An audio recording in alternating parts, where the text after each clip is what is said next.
इयत्ता 10वी विज्ञान आणि तंत्रज्ञान भाग 2 प्रकरण 4 पर्यावरणीय व्यवस्थापन। मुलांनो, आपण मागील इयत्तेत म्हणजे 9वी मध्ये पर्यावरणीय व्यवस्थापनाचा पाठ पाहिला। या पाठामध्ये हवामान, हवामानशास्त्र, घनकचरा व्यवस्थापन, आपत्ती व्यवस्थापन याबद्दल बरीच माहिती घेतली। त्याचबरोबर परिसंस्थेतील ऊर्जा प्रवाह या पाठात देखील आपण परिसंस्था म्हणजे काय, परिसंस्थेचे विविध प्रकार कोणते असतात, परिसंस्थेतील ऊर्जा प्रवाह आणि अन्न साखळी व अन्न जाळे इत्यादी गोष्टींचा अभ्यास केलेला आहे। आता आपण थोडी उजळणी करूया। प्रश्न पहिला, चित्रातील प्रत्येक घटक कोणत्या प्रकारात मोडतो त्याचे नाव चित्रासमोर लिहा। हा पहिला प्रश्न आहे, त्याचं उत्तर या ठिकाणी पाहूया। या ठिकाणी हे आपल्याला एका अन्न साखळीचं चित्र दाखवलेलं आहे। या चित्राचा प्रकार सांगायचा आहे। गवत हा उत्पादक प्रकारामध्ये येतो, नाकतोडा प्राथमिक भक्षक या प्रकारामध्ये येतो, बेडूक द्वितीयक भक्षक या प्रकारात येतो, साप तृतीयक भक्षक आणि गरुड हा सर्वोच्च भक्षक या प्रकारामध्ये येतो। प्रश्न दुसरा, या चित्रास अन्न जाळ्याचे स्वरूप येण्यासाठी काय आवश्यक आहे आणि का? उत्तर, जर एखाद्या परिसंस्थेत वरील अन्न साखळीसारख्या अनेक अन्न साखळ्या परस्परांशी जोडल्या गेल्या असतील तर त्यातूनच अन्न जाळे निर्माण होते। कारण दुसऱ्या अन्न साखळीत जर उंदीर असेल तर तो सापाच्या अन्नाचा व साप गरुडाच्या अन्नाचा स्रोत होईल। आणखी एका साखळीमध्ये समजा जर ब्लूबर्ड व ससाना हे 2 प्राण्यांचा समावेश केला तर ब्लूबर्डचे पोषण नाकतोड्यावर व ब्लूबर्ड हा ससाण्याचे भक्ष्य ठरेल। त्यातूनच अन्न जाळे तयार होईल। उजळणीमध्ये आणखीन एक प्रश्न आपण पाहूया। प्रश्न तिसरा, अन्न साखळीमधील विविध पोषण पातळ्या कोणत्या? उत्तर, उत्पादक, प्राथमिक भक्षक, द्वितीयक भक्षक, सर्वोच्च भक्षक व उभयाहारी म्हणजेच मिश्राहारी या अन्न साखळ्यातील विविध पोषण पातळ्या आहेत। प्रश्न चौथा, ऊर्जा मनोरा म्हणजे काय? अन्न साखळीत अनेक ऊर्जा विनिमय स्तर असतात। ऊर्जा विनिमय स्तर रचनेत ऊर्जेचे हस्तांतरण होत असताना मूळ ऊर्जा कमी कमी होत जाते। तसेच सजीव संख्या सुद्धा निम्न स्तराकडून उच्च स्तराकडे कमी कमी होत जाते। म्हणजे सजीवांची संख्या ही जसजसं आपण उच्च पातळीत जाऊ तसतसं संख्या कमी होत जाते। परिसंस्थेतील ऊर्जेच्या या आकृतिबंधाला ऊर्जेचा मनोरा असे म्हणतात। आपण या ऊर्जेच्या मनोऱ्याच्या जर आकृतीकडे पाहिलं तर हा त्रिकोणाकृती मनोरा असा ऊर्जेचा मनोरा असा मांडला जातो। सगळ्यात खाली वनस्पती, त्यानंतर प्राणी, वनस्पतींना खाणारे प्राणी, त्या छोट्या प्राण्यांना खाणारे मासे, म्हणजे हा जलीय ऊर्जा मनोरा घेतलेला आहे, आणि त्या माशांना खाणारे मानव। आता आपण जर पाहिलं तर ऊर्जा मनोऱ्यातील ऊर्जा प्रवाहाचा खालपासून वरपर्यंतचा क्रम पुढील प्रमाणे असतो। खालपासून वरपर्यंत उत्पादक, प्राथमिक भक्षक, द्वितीयक भक्षक आणि सर्वोच्च किंवा तृतीयक भक्षक। ऊर्जा मनोऱ्यात खालून वर जाताना ऊर्जा कमी कमी होत जाते। बघा, पहा इथं की 10,000 किलो कॅलरी इतकी ऊर्जा वनस्पतींमध्ये असेल, तर प्राण्यांना त्यातली फक्त 1,000 किलो कॅलरी इतकी ऊर्जा मिळते. म्हणजे प्राथमिक भक्षकाला. द्वितीय भक्षकाला किती ऊर्जा मिळते? 100 किलो कॅलरी एवढीच ऊर्जा मिळते. आणि सर्वोच्च भक्षकाला किती त्यातून ऊर्जा मिळते? तर 10 किलो कॅलरी एवढीच ऊर्जा त्यातून मिळते. म्हणजे ऊर्जेच्या मनोऱ्यामध्ये फक्त 10% ऊर्जाच एका पातळीवरून दुसऱ्या पातळीपर्यंत संक्रमित होते. उर्वरित 90% ऊर्जा ही उष्णतेच्या रूपात बाहेर टाकली जाते. विचार करा, वर्षानुवर्षे जंगलातील पालापाचोळा, पडलेली झाडे इत्यादी, तसेच गाव परिसरातील मृत जनावरे याचे विघटन झाले नसते तर काय झाले असते? तर त्यांचे विघटन झाले नसते तर निसर्गात ते जसे होते त्याच स्थितीत तसेच पडून राहिले असते. तसेच या पदार्थांचे विघटकांकडून विघटन झाले नसल्यामुळे वेगवेगळ्या संयुगांचे जैविक ते अजैविक घटकामध्ये होणारे रूपांतर व पुनर्चक्रीकरणाचे कार्य शक्य झाले नसते. त्यामुळे जैविक व अजैविक कचरा वाढत जाऊन प्रदूषणात वाढ झाली असती. यानंतर शेवटचा एक मुद्दा आहे, तो म्हणजे चर्चा करा. जीवो जीवस्य जीवनम. याचा अर्थ काय माहिती आहे? म्हणजे एक जीव म्हणजे एक सजीव हे दुसऱ्या सजीवाचे अन्न असते. एक सजीव हे दुसऱ्या सजीवाचे अन्न असते.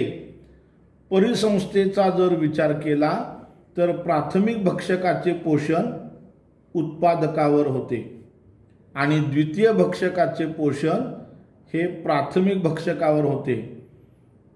याप्रमाणे हे असे पुढे चालत राहते. यातील एक घटक जरी विस्कळीत झाला तरी त्याचा परिणाम संपूर्ण अन्न साखळीवर होतो. म्हणूनच म्हटले आहे जीवो जीवस्य जीवनम. आता आपण परिसंस्था पुनरावलोकन या मुद्द्याचा विचार करूया. आपल्याला या ठिकाणी जे पहिलं चित्र दाखवलेलं आहे यामध्ये परिसंस्था दाखवलेली आहे. इथं ही परिसंस्था दाखवलेली आहे आणि इथं अन्न जाळे दाखवलेलं आहे. या ठिकाणी परिसंस्था म्हणजे काय हे आपण मागे शिकलोय. जैविक आणि अजैविक घटक तसेच त्यांची परस्परांशी होणारी आंतरक्रिया हे सर्व मिळून परिसंस्था तयार होते. म्हणजे जैविक घटक जे आहेत पर्यावरणातले सगळे, त्यामध्ये वनस्पती असतील, प्राणी असतील, आणि अजैविक घटकमध्ये ऑक्सिजन आहे, सूर्यप्रकाश आहे, हे जे घटक आहेत या सगळ्यांची एकमेकाद्वारे होणारी जी आंतरक्रिया आहे त्या आंतरक्रिया मिळून परिसंस्था तयार होते. इथं देखील अशीच आंतरक्रिया दाखवलेली आहे. अन्न निर्मिती करणाऱ्या वनस्पती उपयुक्त असतात. परिसंस्थेत प्रत्येक घटकाची भूमिका महत्त्वाची असते. शेळ्या मेंढ्या, हरिण, गाई म्हशी, घोडे, उंट असे शाकाहारी प्राणी महत्त्वाचे असतात. या ठिकाणी आपल्याला अन्नजाळ्यामध्ये हे शाकाहारी प्राणी या वनस्पतींना खाणारे या ठिकाणी आपल्याला दिसत आहेत. हे प्राणी महत्त्वाचे असतात. त्याचबरोबर शाकाहारी प्राण्यांची संख्या वाढू न देण्यासाठी त्यांना खाणारे मांसाहारी प्राणी, हे मांसाहारी जे प्राणी आहेत ते देखील महत्त्वाचे असतात. त्याचबरोबर निसर्गात आढळणाऱ्या आळ्या, किडे हे देखील महत्त्वाचे. जीवजंतू, वाळवी, हे शेणातील किडे यांचा सुद्धा उपयोग असतो का? तर हो. तर अन्न साखळीमध्ये, अन्नजाळ्यामध्ये हे सर्व प्राणी कुठल्या तरी एका दुसऱ्या प्राण्याचे भक्ष्य असतात किंवा त्यांच्या अन्नाचा तो मुख्य स्रोत असतो.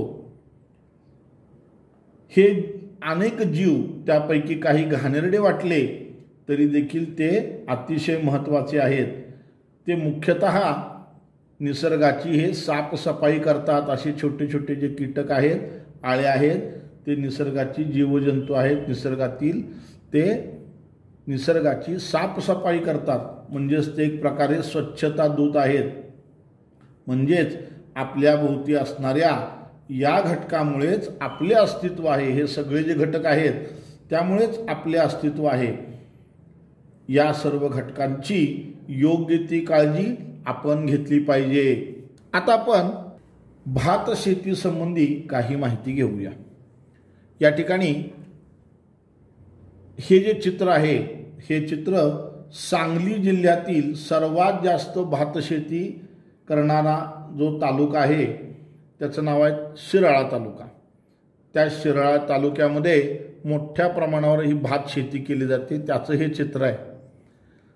दक्षिण भारतामध्ये विविध राज्यात मोठ्या प्रमाणात भात शेती केली जाते. या भात पिकावर अन्नासाठी मोठ्या प्रमाणावर नाकतोडे येतात. त्याचबरोबर तेथील शेतीमधील चिखलात नाकतोडे यांचा भक्ष्य म्हणून उपयोग करण्याकरता बेडकांची संख्या सुद्धा मोठ्या प्रमाणावर असते. आणि आवडते खाद्य म्हणून बेडकांच्या भक्षणासाठी सापही तेथे असतात. परंतु जर अचानक तेथील बेडकांची संख्या कमी झाली तर काय होईल? पहिला प्रश्न आहे, बेडकांची संख्या जर अचानक कमी झाली तर काय होईल? पहिला प्रश्न विचारलेला आहे, या पॅरेग्राफवरती विचारलेला आहे. भाताच्या पिकावर काय परिणाम होईल? उत्तर, भात शेतावर जगणाऱ्या नाकतोड्यांची संख्या वाढेल.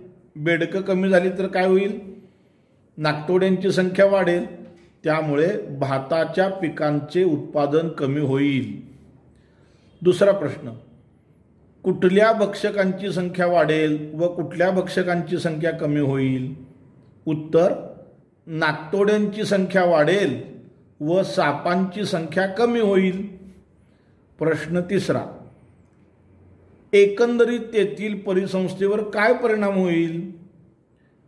हळूहळू, उत्तर, याचं उत्तर असं आहे, हळूहळू तेथील भात पीक नष्ट होईल. तसेच सापांची संख्या कमी झाल्याने परिसंस्थेचे ससंतुलन घडून येईल. मुलांनो, आता आपण पर्यावरण व परिसंस्था संबंध हा मुद्दा पाहूया. यामध्ये सुरुवातीला आपण पर्यावरण म्हणजे काय याची व्याख्या बघूया. पर्यावरण ही एक अत्यंत व्यापक संज्ञा आहे. आपल्या सभोवती असलेल्या भौतिक, रासायनिक, जैविक घटकांनी मिळून पर्यावरण बनते. थोडक्यात पर्यावरण म्हणजे सभोवतालची परिस्थिती. तिच्यात अनेक सजीव, निर्जीव, नैसर्गिक व मानवनिर्मित घटकांचा समावेश होतो. पर्यावरणाचे दोन प्रकार पडतात. पहिला नैसर्गिक पर्यावरण आणि दुसरा मानवनिर्मित पर्यावरण. पाहितं, हे जे आहे हे निसर्गनिर्मित पर्यावरण आहे. यामध्ये जनावरं आहेत, पशुपक्षी आहेत, प्राणी आहेत, सूर्यप्रकाश आहे. हे सगळं नैसर्गिक पर्यावरण आहे. आणि इथं कारखान्यातून सोडलेला धूर हे मानवनिर्मित पर्यावरण आहे. किंवा धरण बांधलेलं, धरणाचा परिसर हे मानवनिर्मित तयार केलेलं पर्यावरण आहे. असे दोन प्रकार, नैसर्गिक पर्यावरण आणि हे मानवनिर्मित पर्यावरण, असे दोन प्रकार पर्यावरणाचे पडतात. आता आपण एक दुसरा प्रश्न बघूया पर्यावरणाच्या संदर्भामधला. पर्यावरणामध्ये कशा कशाचा समावेश होतो? याचं उत्तर असं आहे, पर्यावरणात सर्व जैविक, अजैविक घटक तसेच मानवनिर्मित व निसर्गनिर्मित घटकांचाही समावेश होतो. उदाहरणार्थ, सर्व प्राणी, वनस्पती, सूक्ष्मजीव, उष्णता, प्रकाश, पाणी, हवा, माती, दगड, कारखाने, प्लास्टिक इत्यादी सर्व काही म्हणजे पर्यावरण होय. आता आपण परिसंस्था म्हणजे काय ते आता आपण पाहूया. पर्यावरणातील जैविक आणि अजैविक घटक यांच्यातील आंतरसंबंधाचा अभ्यास करण्याच्या शास्त्रास परिस्थितिकी म्हणतात.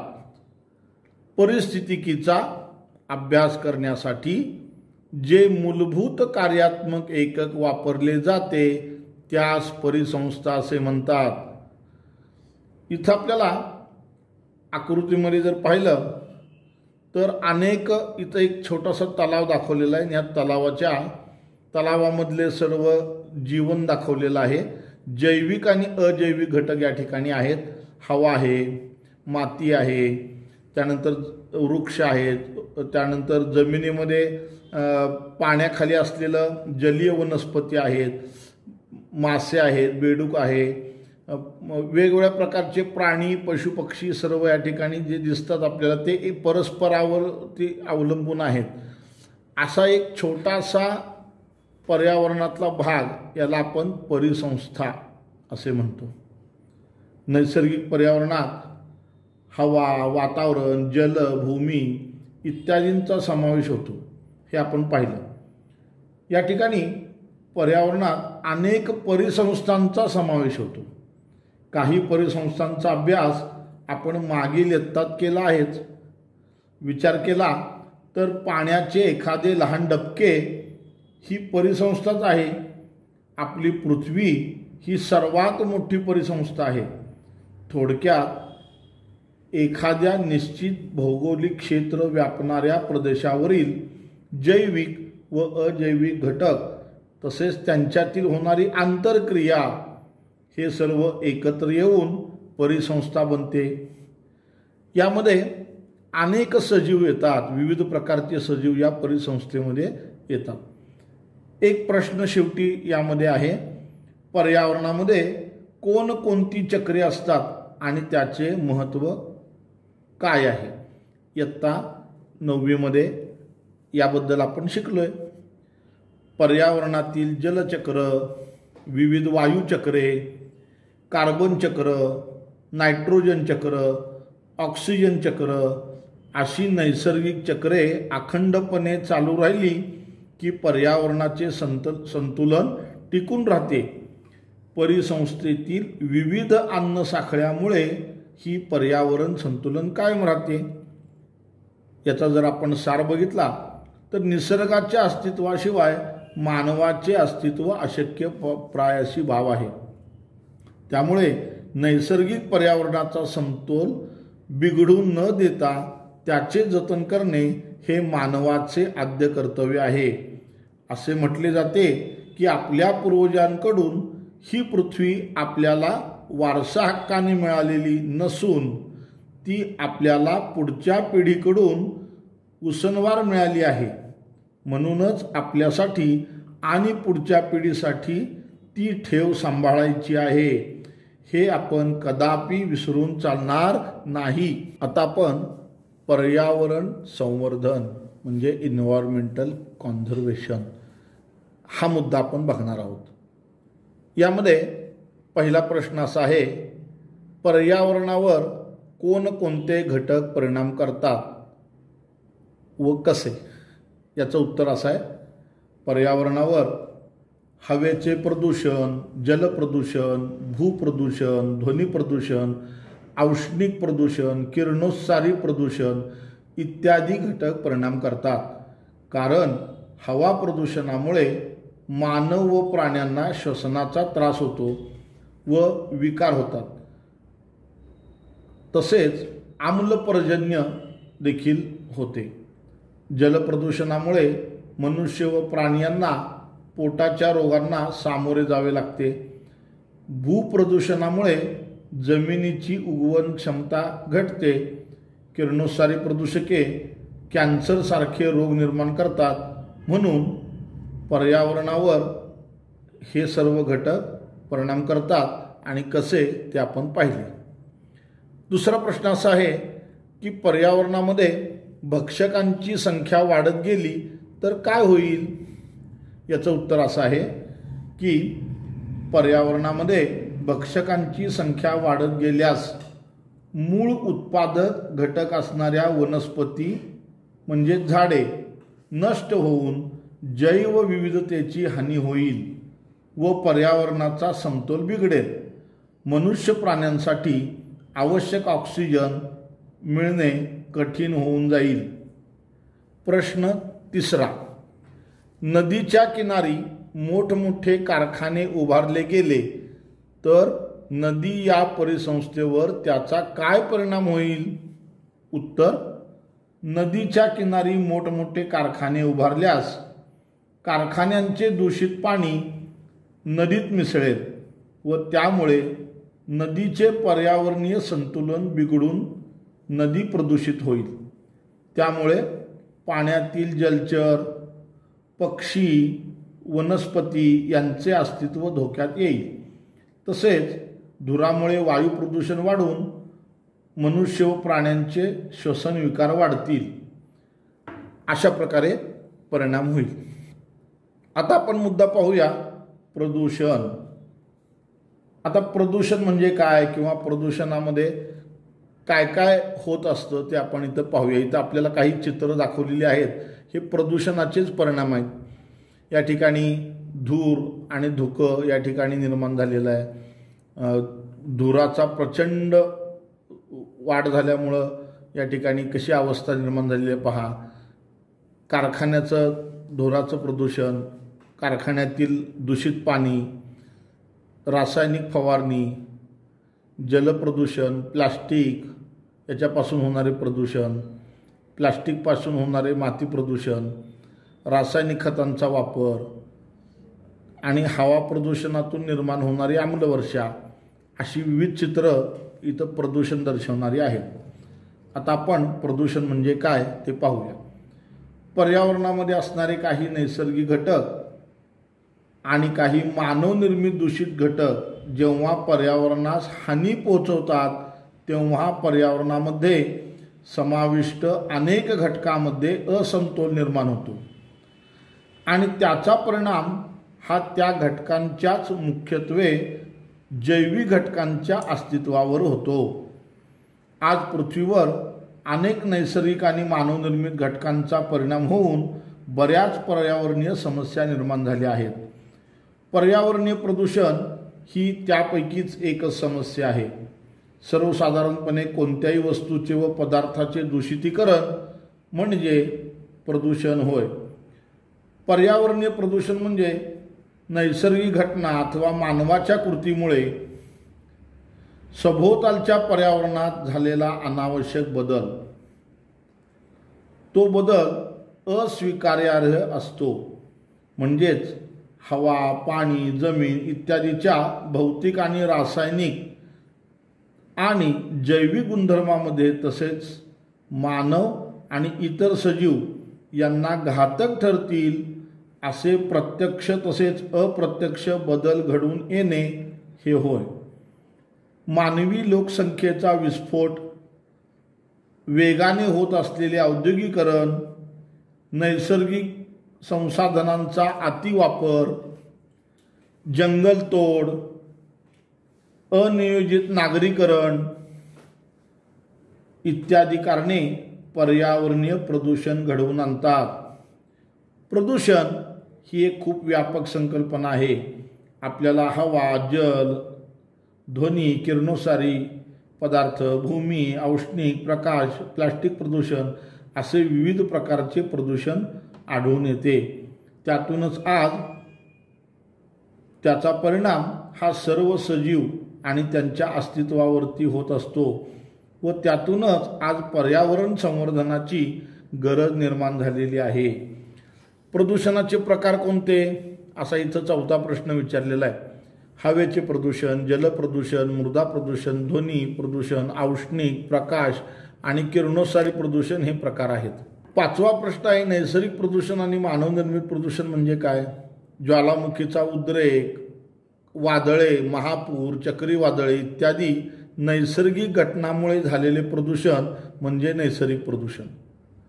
तसेच जंगलतोड, शहरीकरण, औद्योगिकरण इत्यादी मानवनिर्मित घटनांमुळे झालेले प्रदूषण म्हणजे मानवनिर्मित प्रदूषण. अशा प्रकारे प्रदूषण आणि प्रदूषणाची व्याख्या आपण बघितली. महात्मा गांधींनी एक वाक्य असं म्हटलेलं आहे पर्यावरण संवर्धनाच्या संदर्भामध्ये. महात्मा गांधीजी असं म्हणतात, प्रत्येकाची गरज पूर्ण करण्यास पृथ्वी समर्थ आहे, पण कोणाचीही हाव पूर्ण करण्यास पृथ्वी समर्थ नाही, असं महात्मा गांधींनी या पर्यावरणाच्या संदर्भामध्ये म्हटलेलं आहे.